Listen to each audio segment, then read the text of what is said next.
My father spent my college fund on my stepbrother's parties and luxury lifestyle. Then he demanded I abandon my studies in Switzerland to come back and financially support the same stepbrother who got everything I was denied. What happened next exposed years of favoritism and left my family scrambling to undo the damage they created.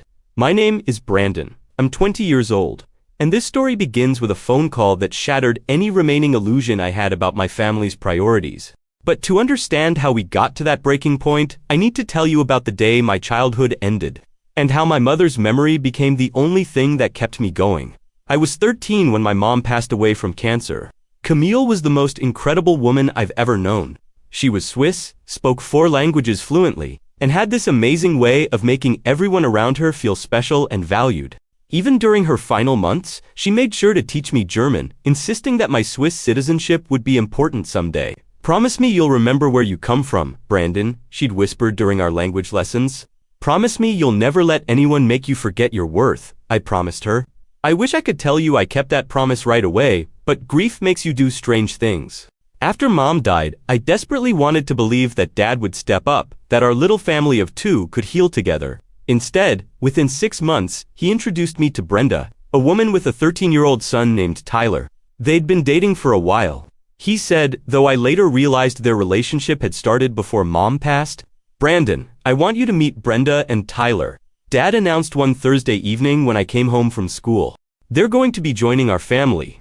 Brenda was pleasant enough, all smiles and enthusiasm about blending our families together. Tyler seemed quiet and reserved, which I mistook for shyness. I thought maybe we could be bros, maybe we could help each other navigate this weird new reality. I was so wrong. The changes started small. Dad, who used to ask about my day and help with homework, suddenly had all his attention focused on Tyler.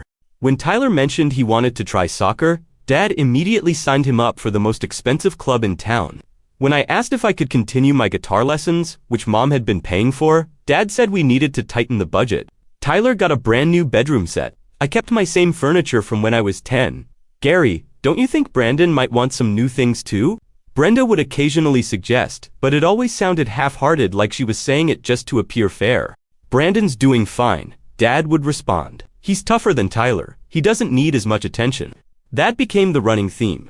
Brandon doesn't need as much. Brandon is tougher. Brandon can handle it. Meanwhile, Tyler was treated like spun glass, precious and fragile, and deserving of every advantage.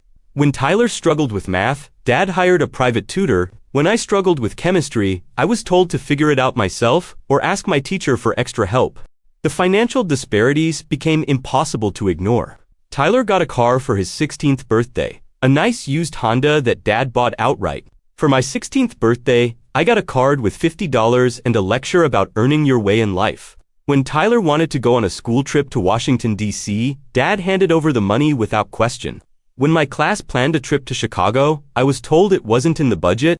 Tyler needs these experiences to build his confidence. Dad explained when I finally asked why the rules seemed different for my stepbrother. "You've always been more independent, Brandon. You don't need as much support." Independent. That word became code for neglected, though it took me years to understand that. I learned to rely on myself because no one else was reliable. I got a job at 15, working weekends at a local grocery store. Not because I wanted spending money, but because I needed basics like new clothes and school supplies. Tyler never worked a day in high school. He didn't need to. The worst part wasn't the money though. It was watching Dad transform into this engaged, enthusiastic father for Tyler while becoming distant and dismissive with me. He attended every single one of Tyler's soccer games, cheering from the sidelines like an overgrown sports dad. He helped Tyler with college applications, spending hours researching schools and scholarships. When I started looking at colleges, he handed me a stack of brochures and said, "Figure out what you want to do. Dad, could you help me with my application essays?" I asked one evening during my senior year. "I'm helping Tyler with his right now," he replied without looking up from his laptop. "You're smart, Brandon. You'll figure it out." Tyler was sitting right there, watching this interaction with a look I couldn't quite read. Not malicious exactly, but not uncomfortable either. He'd grown accustomed to being the priority, and it showed in the casual way he accepted every advantage without question or gratitude. The breaking point came 2 months before graduation. I was 17, working 2 jobs while maintaining a 3.8 GPA and planning for college using the fund Mom had set up for me before she died. She'd been contributing to it since I was born, and even during her illness. She made sure Dad understood that money was specifically designated for my education. "Brandon, we need to talk," Dad said one evening, calling me into the living room where he and Brenda were sitting with serious expressions. I sat down, assuming this was going to be about graduation plans or summer job expectations. Instead, Dad pulled out a folder full of financial documents and cleared his throat like he was about to deliver a presentation. "Your mother's college fund for you has been reassigned to Tyler," he announced, as if he were reading the weather forecast. "Brenda and I have discussed this extensively, and we feel this is the most equitable solution for our family." The words hit me like physical blows. "What do you mean, reassigned?" "Tyler needs support right now, Brandon. His grades aren't as strong as yours, and he doesn't have your natural independence. The fund will help him get into a good school and build the foundation he needs for success." Dad's voice took on that lecturing tone he'd perfected over the years. "This is about supporting each other as a family. Your mother would understand that we need to help where help is most needed." I stared at him, waiting for the punchline or the "just kidding" that never came. "That money was specifically saved for my education. Mom contributed to it for 17 years, and now it's serving the family's best interests," Brenda interjected, speaking for the first time. "Brandon, you're so capable and resourceful, you'll find a way to make college work.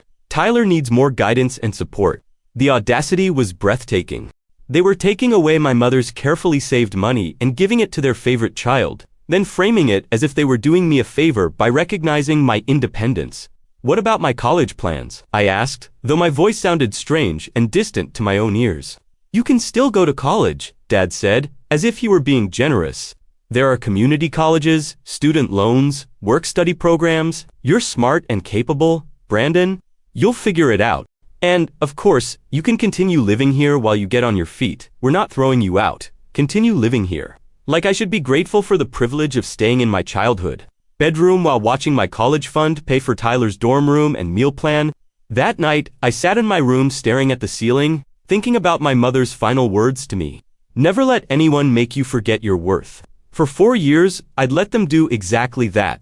I'd accepted being the afterthought, the one who didn't need as much attention or support. I'd internalized their narrative that I was just naturally more independent and resilient. But sitting there in the dark, I realized something crucial. I did have options.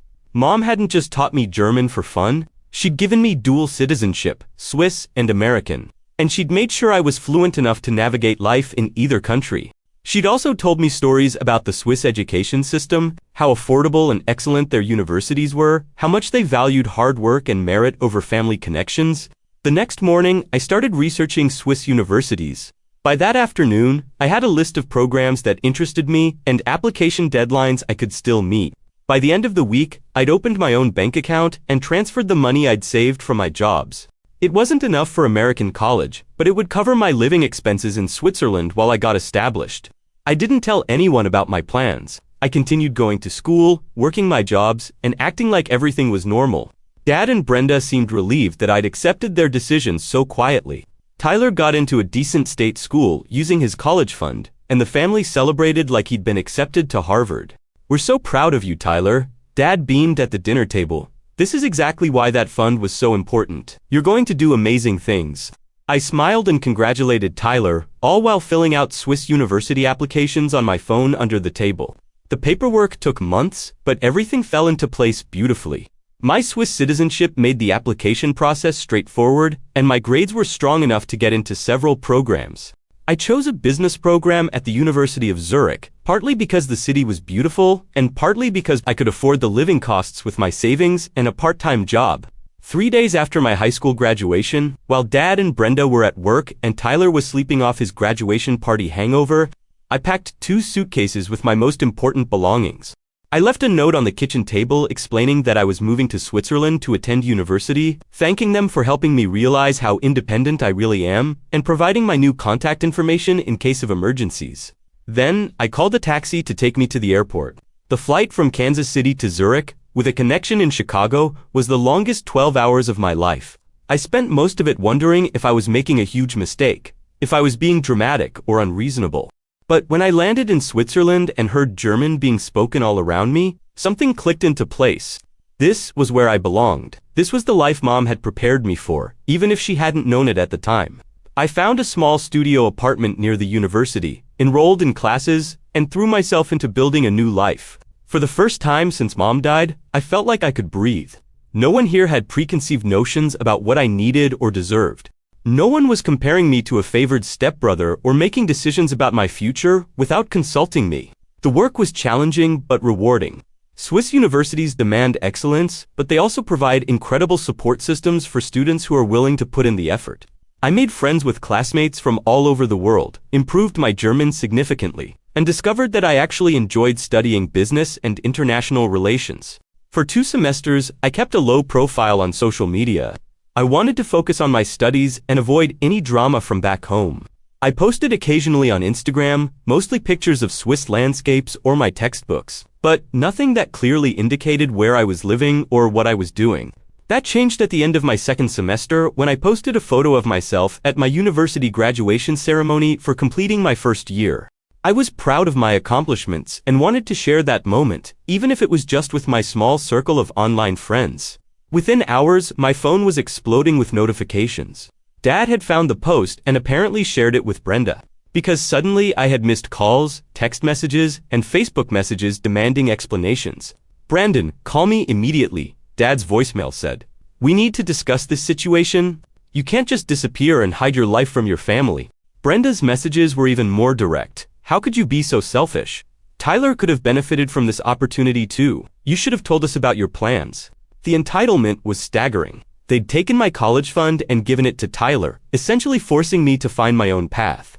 And now, they were angry that I'd actually succeeded in doing exactly that. I didn't respond immediately. Instead, I spent a few days thinking about what I wanted to say and how I wanted to handle this situation. Finally, I sent a group text to Dad, Brenda, and Tyler explaining that I was doing well in Switzerland, that my education was going smoothly, and that I hoped Tyler was enjoying his college experience as well. The response was immediate and overwhelming. Dad called me repeatedly, demanding to know why I hadn't told them about my secret education abroad. Brenda sent long messages about how families should support each other and how I was being unnecessarily secretive. Most bizarrely, they seemed convinced that I had somehow cheated or taken an unfair advantage by using my Swiss citizenship.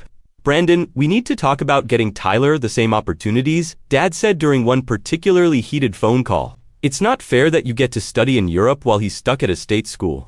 "He's at that state school because you gave him my college fund," I replied calmly. "The same fund that was supposed to pay for my education? That's different, and you know it. Tyler needed that support more than you did. But now, we need to figure out how to get him to Switzerland too." The conversation continued in circles, with Dad and Brenda alternately demanding that I help transfer Tyler to a Swiss university or that I return home to support the family. They seemed to genuinely believe that my success was somehow taking away from Tyler's opportunities, rather than understanding that I'd succeeded despite their sabotage. Over the following weeks, they tried various approaches. Dad researched Swiss immigration laws, apparently convinced that Tyler could somehow obtain citizenship or student visas through his connection to me. Brenda sent me articles about sibling support and family loyalty. Tyler himself remained mostly silent, though he did send me a few awkward messages asking about how expensive it was to live in Switzerland. The truth started coming out in fragments through these conversations. Tyler's college experience wasn't going well. He'd partied too much during his 1st semester, his grades were poor, and he was at risk of losing his academic scholarships. Worse, they'd spent most of the college fund on things other than education. Tyler had wanted a car, an expensive apartment, and the full college experience of parties and spring break trips.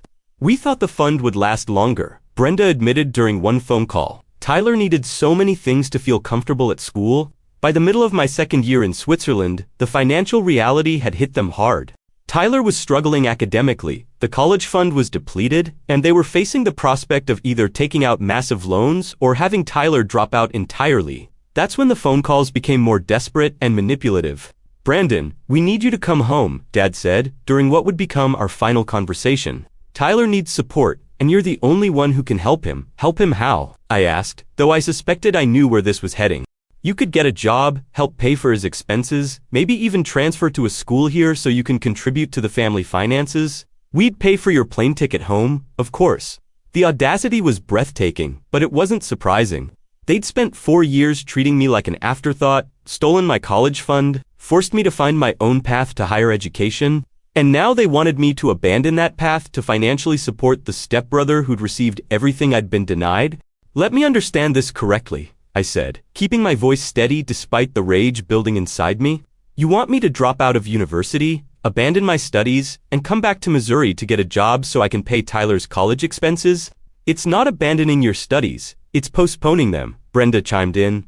She'd apparently been listening on speakerphone. Family comes first, Brandon. This is what families do for each other. Where was this family loyalty when you took my college fund and gave it to Tyler? I asked. Where was this mutual support when I was working 2 jobs in high school while Tyler got a car and spending money? That's different, Dad snapped.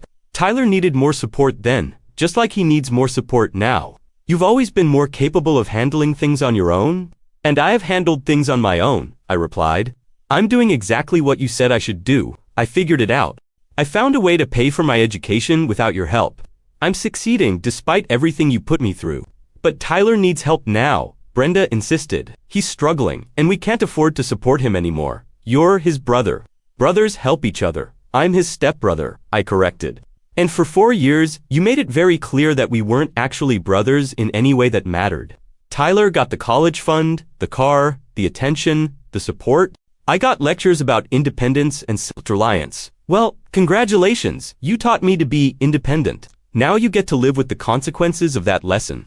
The silence on the other end of the line stretched for several seconds. Then Dad's voice came back, harder and more demanding than before. Brandon, you will come home and help this family. We gave you everything growing up, and now it's time for you to give back. I started laughing. I couldn't help it. The sheer absurdity of the statement, the complete disconnection from reality, was almost too much to process. You gave me everything, I repeated. Dad, you gave me nothing. You took my college fund and gave it to Tyler. You ignored me for 4 years while showering attention on your stepson. You made me work multiple jobs as a teenager while Tyler got an allowance. You gave me exactly what I have now, the knowledge that I can't depend on anyone but myself. Don't you dare speak to me that way, Dad shouted. After everything we've done for you, this is how you repay us. Your mother would be ashamed of your selfishness. That was the line he shouldn't have crossed.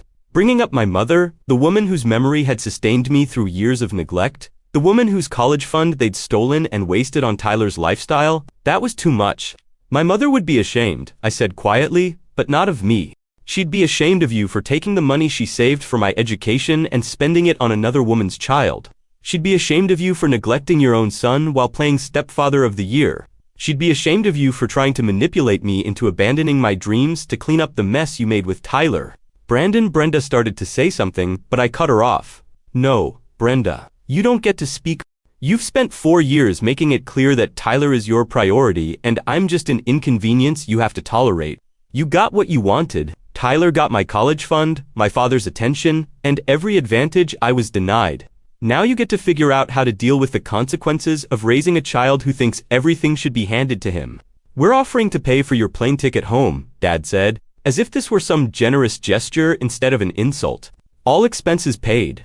You just need to get a job and help support Tyler until he gets back on his feet. Keep your plane ticket, I replied. I'm staying in Switzerland. I'm finishing my education. I'm building the life Mom wanted for me, the life she prepared me for, and if Tyler needs financial support, maybe he should get a job. I hear it builds character and independence. I hung up the phone and immediately blocked all their numbers. The messages didn't stop though. They created new Facebook accounts, sent emails from different addresses, and even had relatives and family friends reach out to me with variations of the same message. I was being selfish. I was abandoning my family. I needed to come home and help Tyler. The most infuriating part was how they'd rewritten the narrative. According to their version of events, I was the ungrateful son who'd received every advantage and was now selfishly refusing to help my struggling stepbrother. They conveniently omitted the parts about stealing my college fund, ignoring me for 4 years, and treating Tyler like a prince while treating me like hired help. I saved every message, every voicemail, every manipulative attempt at guilt-tripping me into abandoning my education. Not because I planned to respond, but because I wanted a record of their behavior.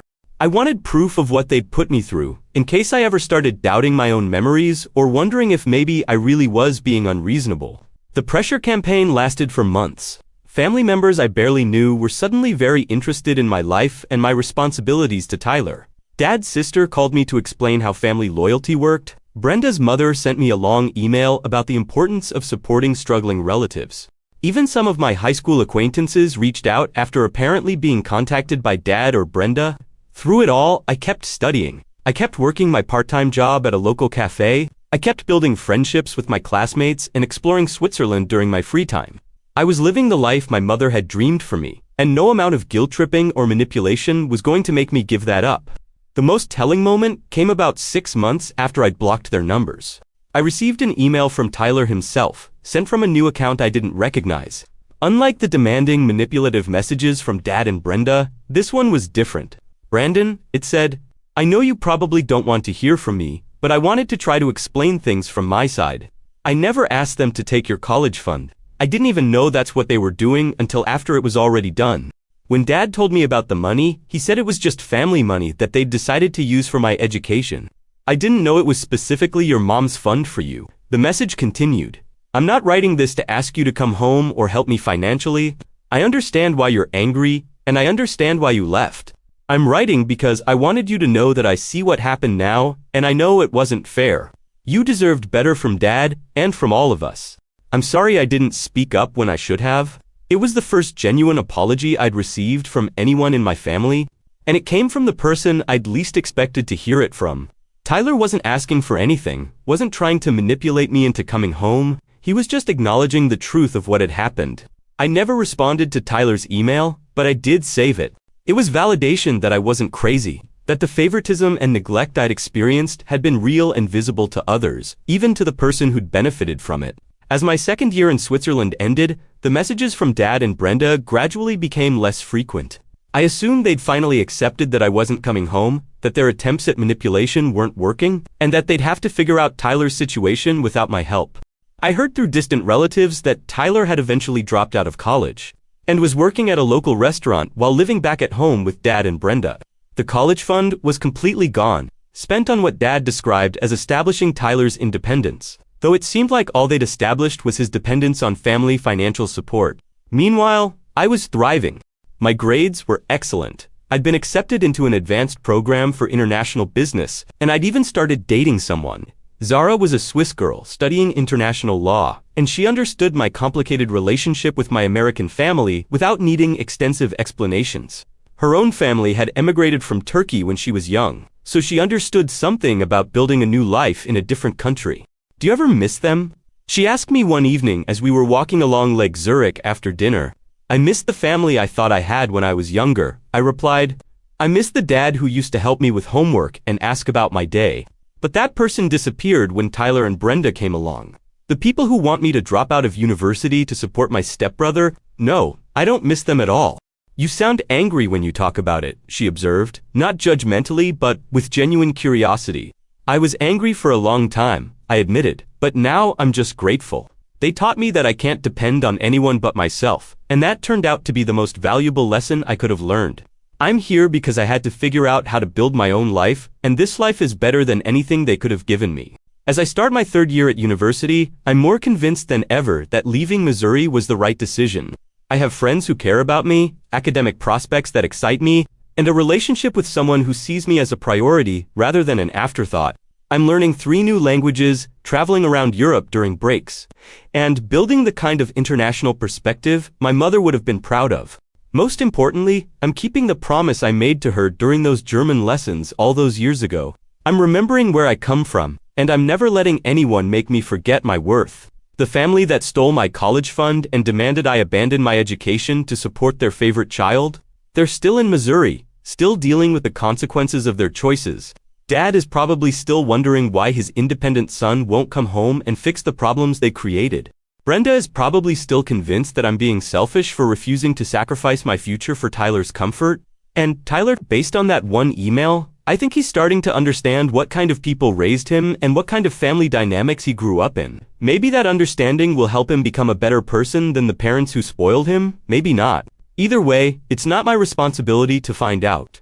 I used to think that family meant unconditional support and loyalty. Now I know that real family is about mutual respect, equal treatment, and genuine care for each other's well-being. The people who raised me failed at all 3 of those things, but they did succeed in teaching me what I don't want to become. Sometimes, when I'm walking through Zurich or sitting in my favorite cafe doing homework, I think about calling them, not to reconcile or to offer financial support, but just to tell them about my life. About how well I'm doing, about how grateful I am that they forced me to become independent. Then, I remember the phone call where Dad demanded I drop out of university to support Tyler, and I realized there's nothing left to say. They made their choice when they took my mother's money and gave it to someone else. They made their choice when they treated me like an inconvenience for 4 years.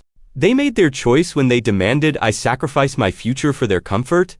I chose to honor my mother's memory by becoming the person she raised me to be. I chose to build a life based on merit and hard work, rather than favoritism and manipulation. I chose to surround myself with people who value me for who I am, rather than what I can provide for them. And you know what? It was the best choice I ever made. The boy who was told he didn't need as much attention or support as his stepbrother is now thriving in one of the world's most prestigious educational systems. The teenager who was denied his college fund and forced to work 2 jobs is now studying international business at a top European university. The son who was made to feel like an afterthought in his own family is now building relationships based on mutual respect and genuine affection. They wanted me to be independent, and I am. They just don't like what my independence looks like when it doesn't serve their interests. Every time I speak German with my classmates, I hear my mother's voice encouraging me to remember where I come from. Every time I succeed at something challenging, I feel her pride in the choices I've made. Every time someone tries to manipulate or guilt-trip me into abandoning my goals, I remember her final words about never letting anyone make me forget my worth.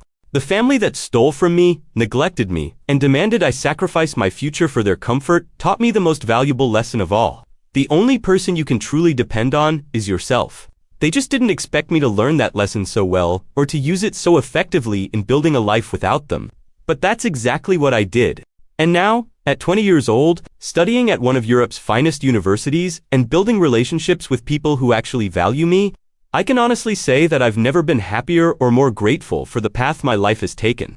Sometimes the best thing your family can do for you is teach you that you don't need them. Mine did that beautifully, even if it wasn't what they intended. And for that unintentional gift of independence and self-reliance, I'll always be grateful. The college fund they stole paid for Tyler's parties and lifestyle for 2 years. The education I built for myself will last me a lifetime. I think I got the better deal.